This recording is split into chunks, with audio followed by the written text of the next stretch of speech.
Сәлеметсіздер ме?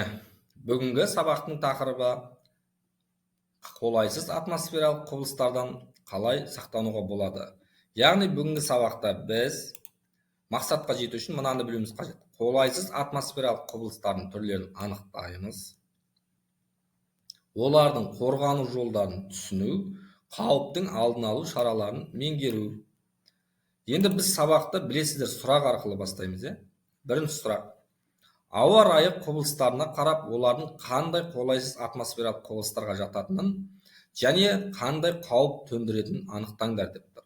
Мысалы, суретте қараңыздар. Бірінші бізде қар жауып тұр, бұл адамға қандай әсер етеді? Екінші суреттің атауын табамыз. Және үшінші суреттің атауы және жауын-шашын, бізде 4 сурет. Осы ауа райының қолайсыз атмосфералар адамға қандай әсер етеді? Енді жауап.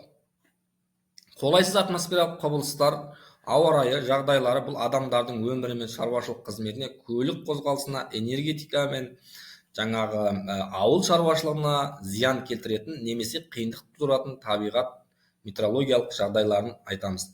Енді біз осыны нақты бөлік суретке байланысты. Мысалы, дауылды боран, құйын, мысалы, мына бірінші суретте тұр. Қатты жел мен шаң тозаңның көтерілуіне және көріну қашықтығының азаюына әкеліп соғады.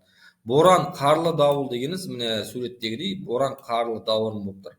Қатты жаңбыр, нөсер жаңбыр, ол жердің шайылуына, су тасқынының әкелуіне мүмкіндік тудыруы мүмкін. Найзағай дегеніміз ол ауада пайда болу, адам мен техникалық нысанға өте қауіпті және мұз, көктайғақ, қырау, мұздық жол қозғалыстарының қиындық апатын тудырады. Және шектен тыс ыстық немесе суық адамның денсаулығына, ауыл шаруашылығына, экожүйеге өте әсерін тигізеді. Енді шаңды дауыл әсіресе құрғақ аймақтарда, мысалы оңтүстік Қазақстанда жиі кездеседі, тыныс алу жолдарына қауіпті. Енді қараңыздар, мына жерде бұл мысал ретінде төмендегі атмосфералық құбылыстар бұл қолайсыз атмосфера. Бұндай жағдайларда біз жолға шығуға және сыртқа шығуға болмайды. Келесі бізде сұрақ жауап, мысалы, әр неге тоқталып өтеміз. Қар, мысалы, қар жауы бұл қалыңдығы 20 сантиметрден асатын қар түсуі, мұндай жағдай көлік қозғалысын қиындық тудырады. Мысалы, суреттегідей көлік қозғалысы немесе адамның жүруіне де, адамның өміріне де, қала ауыл тұрғындары үшін де өте қауіпті. Ал нөсер жауын дегеніміз ыстық ауа райынан кейін жердің тез суып, жауын-шашын қатты және мол түсуі. Нөсер жауын көбінесе найзағаймен, желмен және дауылмен қатар жүреді. Яғни, мысалы, бізде нөсер жауын деген қатты жел тұратын, найзағай тұрған кезде бірден жауатын жауынды біз нөсер жауынға алып келеміз. Ол қауіп төндіруі мүмкін, су тасқыны болуы, лай көшкіні де тудыруы мүмкін. Келесі бізде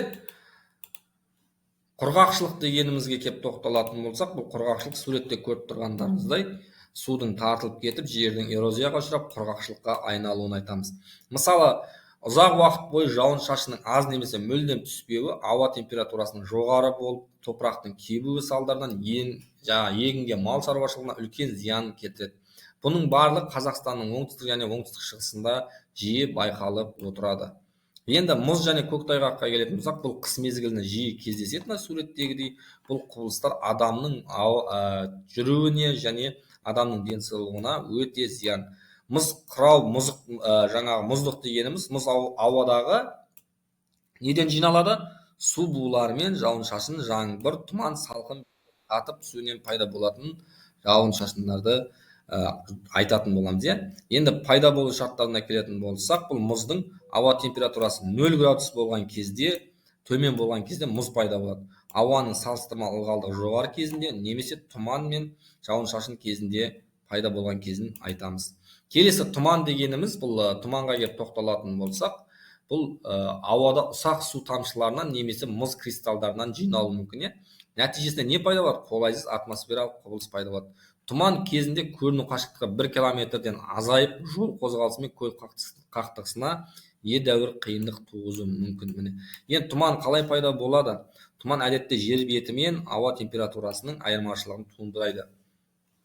Енді Негізгі себептеріне келетін болсақ, түнгі салқындау, жер беті түнде суып, оған жақын ауа қабатының температурасы төмендейді де, су ұсақ тамшыларға айналады, ылғалданып, суық ауа мысалы араласқанда, мысалы өзен, көл, теңіз маңында жиі байқалады тұмандар. Шаңды дауыл дегеніміз өзімізге белгілі. Бұл құрғақ және ашық ауа райында қатты желдің әсерінен жер бетінде құм мен шаңның аспанға көтерілуінен пайда болады. Мысалы, құрғақшылық және өсімдік жамылғысының аз болу желге, топырақтың еркін ұшуға мүмкіндік береді. Күшті жел жылдамдығы 15-20 сантиметрді айтамыз. Қазақстан даласында шаңды дауыл 20-28 күнді құрайды. Аңыздағы жел жоғары температурасы төмен ылғалдылығы 5 сантиметрден ыстық құрғақ жел соғып тұруы мүмкін. Келесі бізде қорытынды сұрақтар. Осы сұрақтарға бүгін толық жауап іздеп қорытындылайтын боламыз.